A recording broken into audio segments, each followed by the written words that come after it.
Hello everybody, welcome back to another Oscar prediction video. We're about a week away from the Oscars at this point, and we have a little bit more than 7 categories to do. I think we got 7 or 8. We're going to be cutting it kind of close, but we're going for it. And the last couple of categories are the tricky ones to do.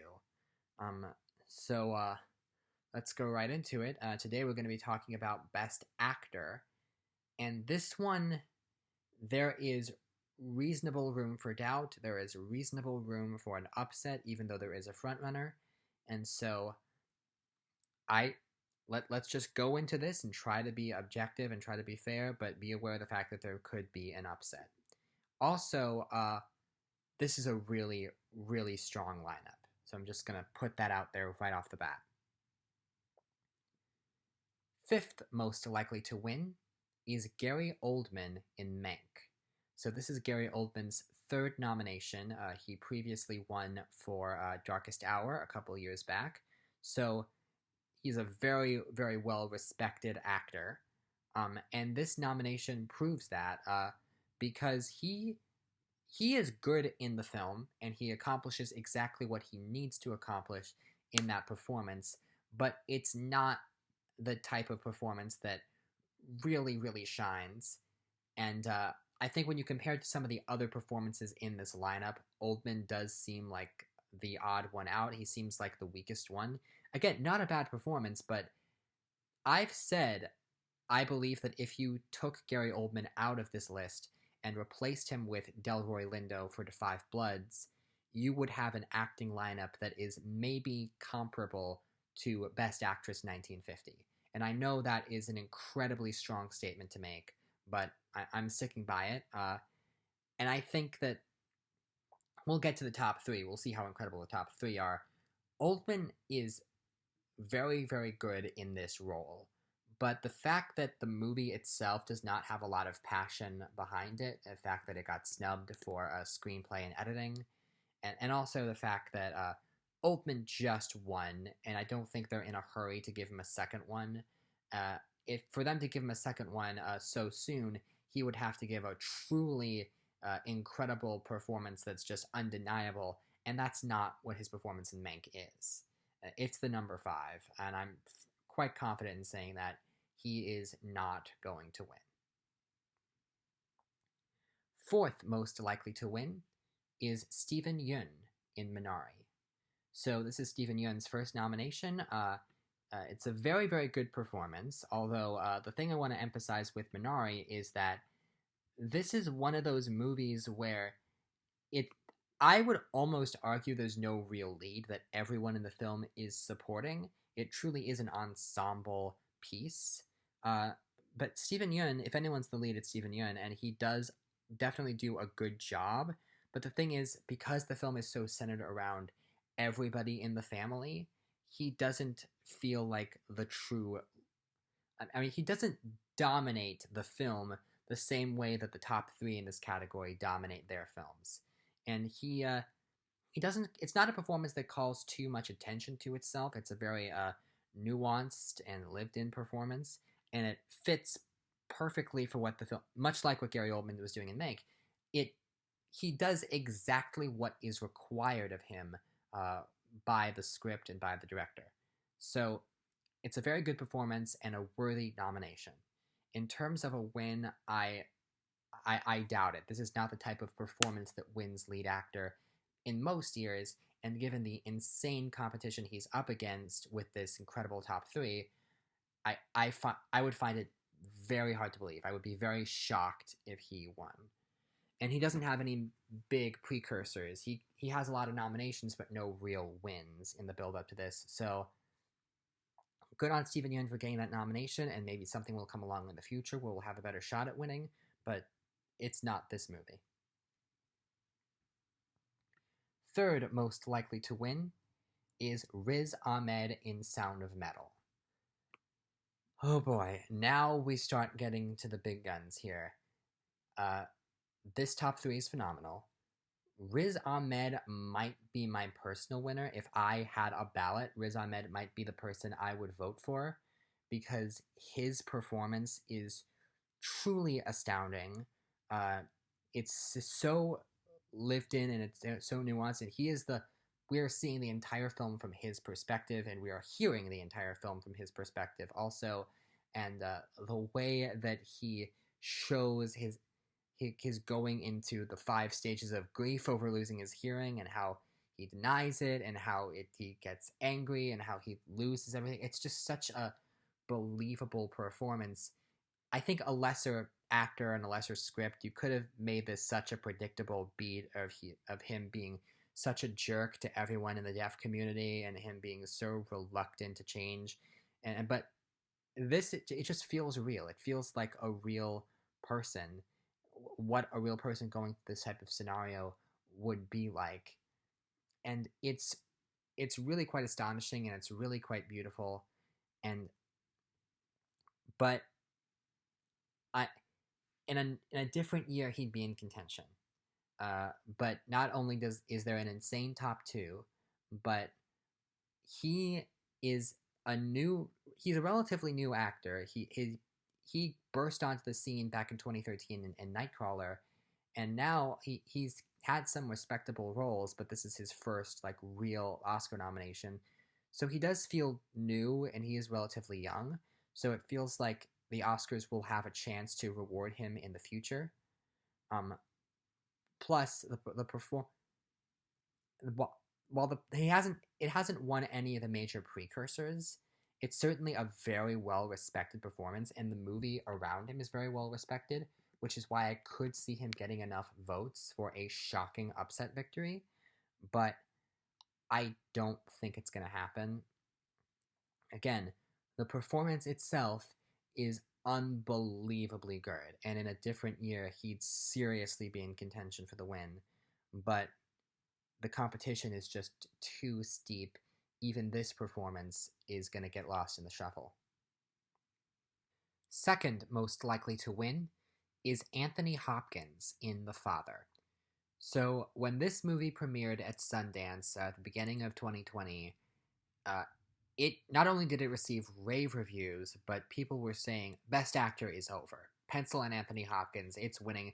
This is his best performance. Period. This is better than Silence of the Lambs, and this is one of the best performances of years. The best performances we've seen an actor give. This is This is an unbelievable piece of acting, and they're right. It is oh my god, he is so incredible in this film.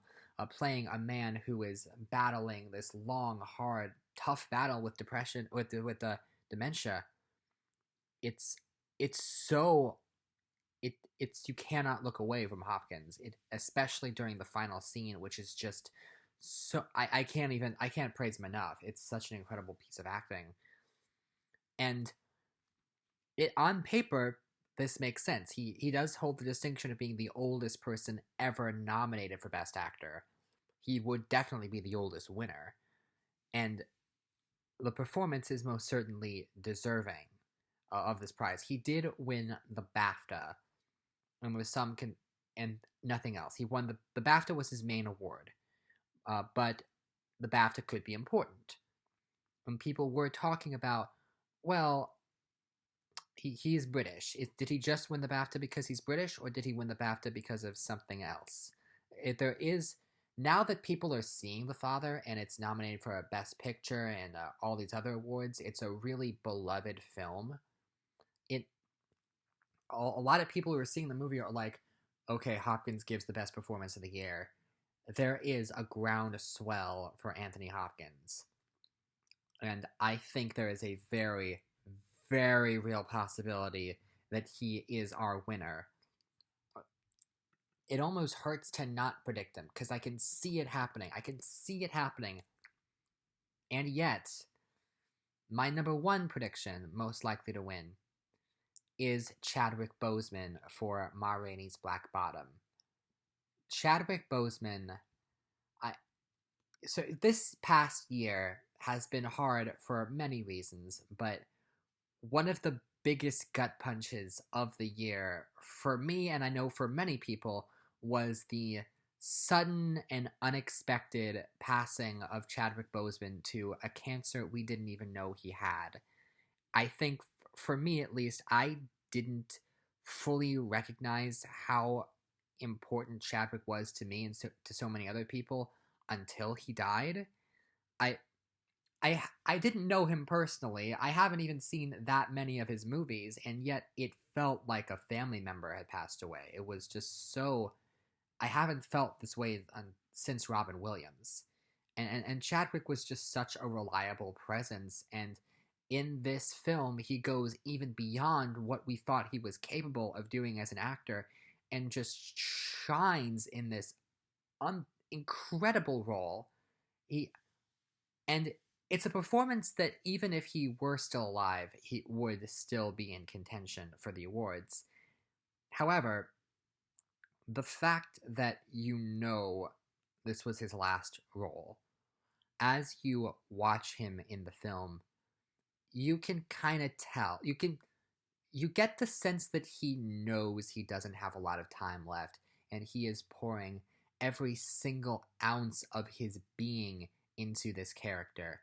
And it is just it's hard to watch but hard to look away. It is such a riveting, towering performance. And the acceptance speech that his widow has given at Golden Globes and SAG and Critics' Choice have all been incredible. It's difficult to say no to this performance, even though in terms of pure acting, you can say very easily that what Hopkins and Riz Ahmed do are better. But this is one of those times where maybe it's not about the performance. It's about the actor and what he meant to us and how he had so much more to give. When he was sweeping Golden Globes, Critics' Choice, SAG, all that, I was like, oh, the Oscar's in the bag. There is no question about that. But then, out of nowhere, when the Oscar nominations come out, the film is missing from Best Picture and Best Screenplay, two categories where we thought for sure it would get nominated, and it's missing. And at the same time, we also have to deal with the fact that the movie is clearly like not as beloved as we thought it was going to be by the Academy. It's the only film in the Best Actor lineup that is not also up for Best Picture. And that is telling. And the BAFTA win, now, BAFTAs notoriously are a little bit racist. They don't give it to the black contenders a lot of the time. And Hopkins is a beloved British actor, so his win does make sense, but could it be a premonition of something? And the fact that even I said earlier, as much as I love this performance, if I had a ballot, I would say Riz Ahmed. And this top three is incredible. It's just one of the best top threes in any acting lineup I have ever seen. All three of them would make deserving winners. There's no question about that. Apologies to Stephen Yeun and Gary Oldman. You guys did exactly what was required of you with the script and with the material. But this top three, it's just hard to... You can't deny this top three. And I think... Oh, man. It's such... I absolutely love the top. I would be satisfied with any of them winning, and yet I really, really want Chadwick to win. Even though I don't personally believe he gave the best performance, I feel that Chadwick winning would mean so much to so many people. And it's just, I truly cannot believe he's gone. And thinking about it hurts me more than it makes rational sense to. And every time when they show the award shows and they have the in memoriam, it hits me even harder. And every time they show the clip of him, I'm like, oh my god, I can't. This one, it has to be Chadwick. Even though Hopkins and Riz Ahmed, I think there's a world in which Riz Ahmed wins Indie Spirits, which is coming up. Hopkins and Ahmed are both going to put up a fight. They're both incredible in movies that are nominated for Best Picture and really well liked across the board. But I think we just have to put that aside now because this is Chadwick Boseman's time. This is his time, and we all, I think, collectively agree, okay, we really like Hopkins, we really like Ahmed, but this is Boseman's time. And future generations will understand why it says Boseman's name on there. And even though, oh man, this is tough. Keep an eye out for Hopkins. He is right there, and he is poised to take it. Imagine if he wins and then doesn't even show up to the ceremony. Oh man. I'm gonna stick with Boseman, even though, again, Hopkins could very easily upset. And you're gonna see in this upcoming week, I am predicting a couple of upsets to happen on Oscar night, but I think you almost have to. But this is one category where I'm not gonna predict the upset. I'm gonna stick with my guns and go with Chadwick because the whole world loved him and was moved by this performance, and I think that's something everybody's going to keep in mind when they vote.